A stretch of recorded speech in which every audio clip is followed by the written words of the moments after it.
बिस्मिल्लाहिर्रहमानिर्रहीम। अस्सलाम वालेकुम नाज़रीन, मैं हूं आसिम नसीर और आप देख रहे हैं हमारा यूट्यूब चैनल आसिम सीरीज। नाज़रीन, मेरे साथ मौजूद है international royal form senior advocate और astrologer M A Shroff Khan साहब। खान साहब के साथ वीलॉग शुरू करने से पहले आपसे दरखास्त करेंगे, जिसने अभी तक हमारे चैनल को सब्सक्राइब नहीं किया तो बराए मेहरबानी से सब्सक्राइब भी कर दें। अस्सलाम वालेकुम सर, क्या हाल है, कैसे हैं आप?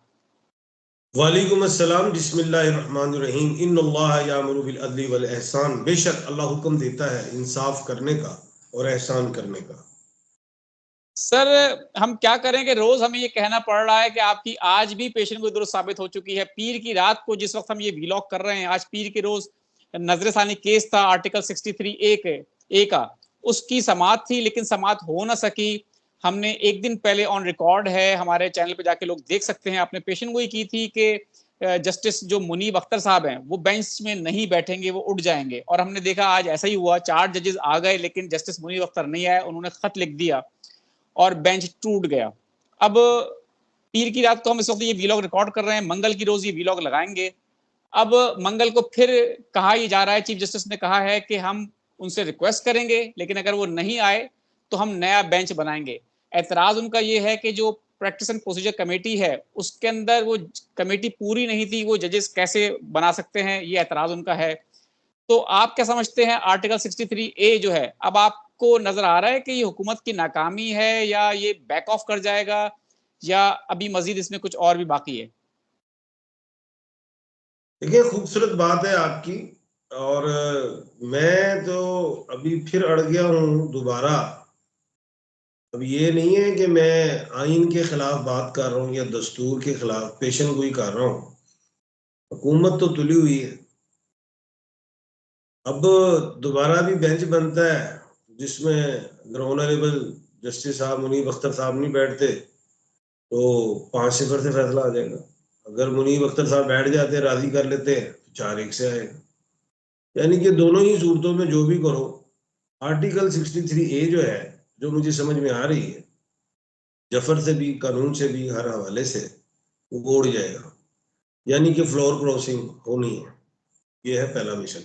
मिशन है ये हुकूमत का। अब पेशेंट गोई पूरी हो गई, आइंदा फिर ये मैंने भी कह दिया, कल फिर पूरी हो जाएगी। आप तो थक गए पेशेंट गोइयां ले लेके, कहते हैं यार जो आप कहते हैं वो हो जाता है। जाहिर है, अब मुझे 40-45 साल हो गए यार पेशेंट गोइयां करते हुए, तो मुझे खुद भी अब शर्म आती है कि यार आप कि मैं कहूँ पेशेंट गोई। अब लेकिन ये है, अब अगली बात ये है, जो अहम बात है, अहम बात ये है कि वुकला हजरात तो नहीं निकले थे।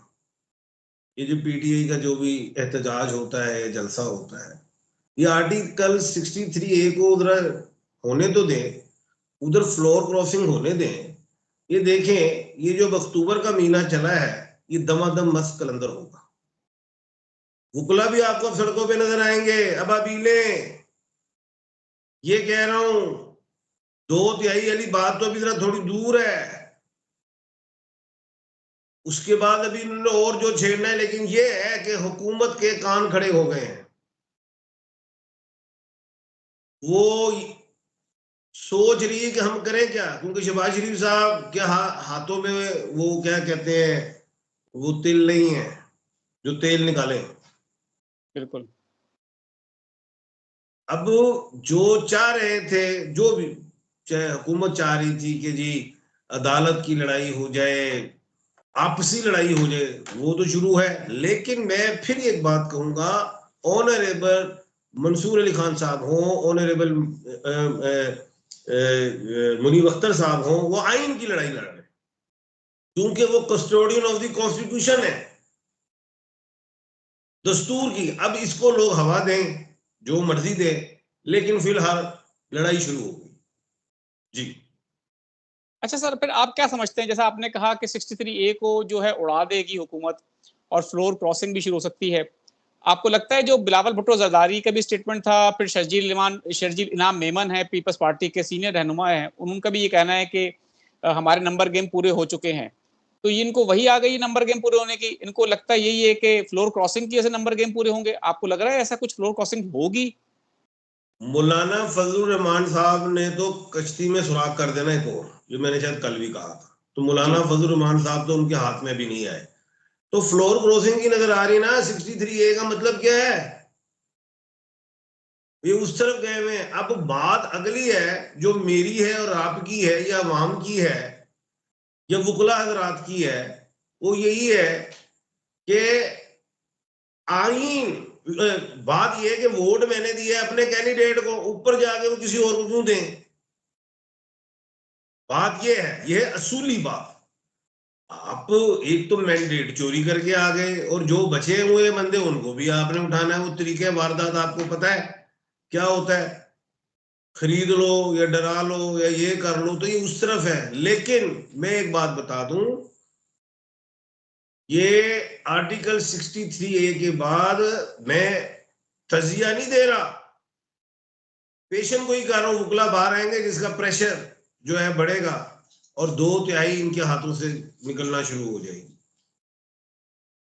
और जब 2/3 इनके हाथ में ना आई तो शहबाज शरीफ साहब का बोरिया बिस्तर गोल।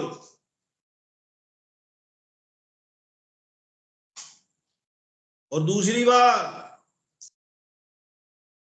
नए बिस्तर आएंगे, कुर्सी तो वही होगी, फिर वो पीएम हाउस में दोबारा फिर स्विमिंग पूल नए बनेंगे, नए अंदाज के बनेंगे, क्योंकि जब भी कोई प्राइम मिनिस्टर आता है उसने अपने अंदाज में पैसा लगाना होता तो हमारा ही पैसा है, तो वो तैयारी करें। अब आप, वो मुझे लग रहा है कोई पीपल पार्टी में से कोई डबल बी बिलावल भट्टो की कहीं लॉटरी ना निकल आए। बिल्कुल ठीक है। अच्छा सर, इमरान खान ने 4 अक्टूबर को जुम्मे के रोज डी चौक पर एहतजाज का जो है वो ऐलान किया है। उन्होंने कहा है कि जो मर्जी हो जाए 2 दिन लगे, हर सूरत डी चौक पहुंचना है। इससे पहले पिंडी में हमने देखा एहतजाज हुआ, बड़ा जबरदस्त एहतजाज हुआ, कारकुन जो है उनके डटे रहे, लेकिन बाद में अली मीन गंडापुर ने कहा कि अब वापस चलते हैं। खान साहब ने नाराजगी का भी सुना, इस पे इजहार किया है कि जब आपके कारकुन जो है वो सड़कों पर आ गए थे और डट गए थे तो वापसी का फैसला क्यों किया गया। बैरिस्टर गौहर के लिए खबर लगी थी आज एक वेबसाइट पे और खान साहब इतने शदीद नाराज थे कि उन्होंने कहा कि बैरिस्टर गौहर के हवाले से अब ये खबर कंफर्म नहीं हो सकी फिलहाल, लेकिन वेबसाइट के अकॉर्डिंग उन्होंने कहा कि डरपोक है, इसको फारिग कर दिया जाए, इसको हटा दिया जाए ओहदे से। तो वो कह रहे हैं कि अब कुछ भी हो जाए 4 अक्टूबर को डी चौक पर एहतजाज होगा। आपको लगता है हालात किस तरफ जा रहे हैं? 4 का हिंसा है, जुम्मे का रोज है। जुम्मे का रोज आपने पहले भी कहा हुकूमत के लिए अच्छा नहीं होता। देखिए, बैरिस्टर गौहर साहब जो है बैरिस्टर हैं, कानूनदान हैं, तो वो जो भी काम करेंगे कानून के दायरे में ही करेंगे। एक नंबर बात। अब जब ये आर्टिकल 63A के बाद फ्लोर क्रॉसिंग वाले मामला आएंगे तो हो सकता है आगे आगे बैरिस्टर गौहर साहब ही हो सकता है हामिद खान साहब ही हो सकता है लतीफ खोसा साहब ही हो सकता है और बड़े बड़े शेर अब्दुल मरवती हो, सारे हो, कानून जितने भी वुकला हजरात हैं, उन्होंने आइन दस्तूर के लिए निकलना है।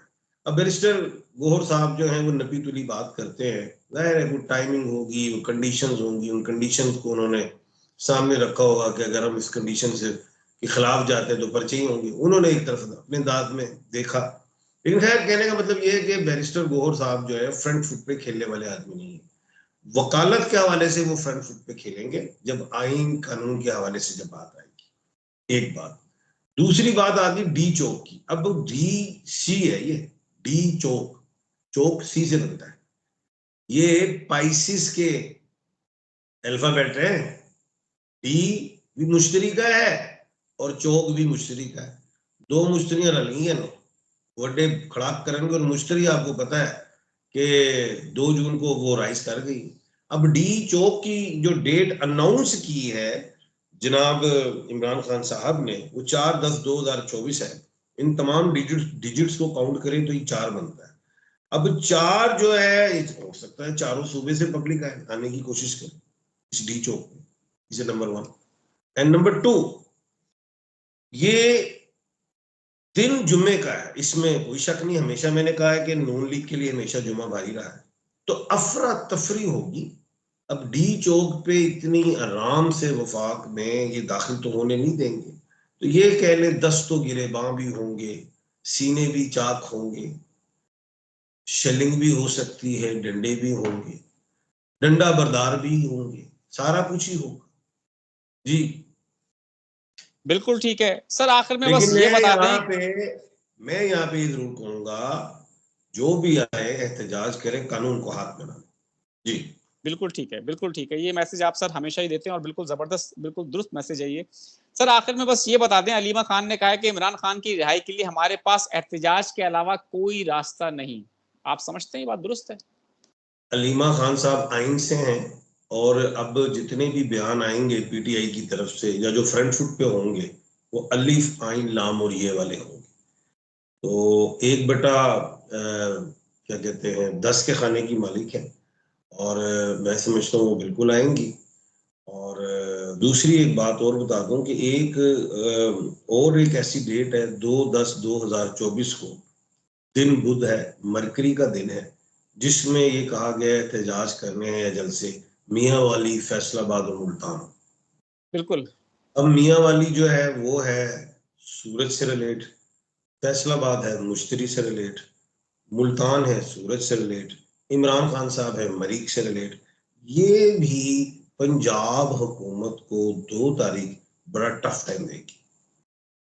पंजाब हुकूमत को टफ टाइम होगा, क्योंकि मैंने आपको याद होगा कि मरियम नवाज साहिबा के लिए 15 अक्टूबर तक मैंने कहा था मुश्किलात होंगी। ये भी जलसे जुलूस जो भी एहतजाज होता है, जो रैलियां हैं, ये टफ टाइम ही होता है ना हुकूमतों के लिए। बिल्कुल, तो मैं समझता हूँ एक और बड़ी अच्छी सी बात में अजीब सी है, दायरे में इलम में बददयांती तो नहीं करता, 2/10/2024 की तरह डिजिट्स को काउंट तो करें।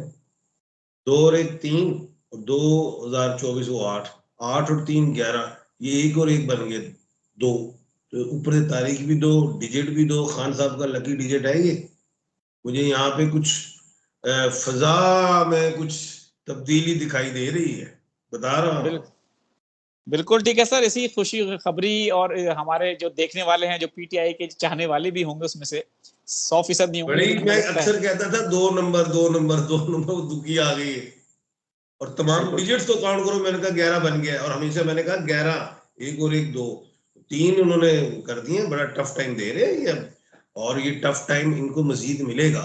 अब ये टफ टाइम जो है ये मिलेगा इसलिए कि एक तो आइन के लिए, दस्तूर के लिए, और दूसरा बिल्कुल इमरान खान साहब की रिहाई के लिए। लेकिन मैं ये समझता हूँ कि अक्टूबर का पूरा महीना अच्छा नहीं है, लड़ाई झगड़े से रिलेट है। जो भी दरवाजे खुलेंगे, मैं आज रिपीट कर रहा हूँ आपके प्रोग्राम के तवज्जुह से, 15 नवंबर के बाद खुलेंगे, क्योंकि जो शनि है वो मार्गी कट जाएगी, यानी कि सीधी होगी। जी बिल्कुल ठीक है सर, बहुत-बहुत शुक्रिया हमें वक़्त देने के लिए। नाज़रीन, यहाँ हमारे व्लॉग का वक़्त खत्म हुआ। मुझे और एम ए इरशाद खान साहब को दें इजाज़त। आखिर में हमारा वही पैगाम है, मुस्कुराएँ, प्यार बाँटें और अपने आस-पास के लोगों का ख़्याल रखें। अल्लाह हाफ़िज़। अल्लाह हाफिज।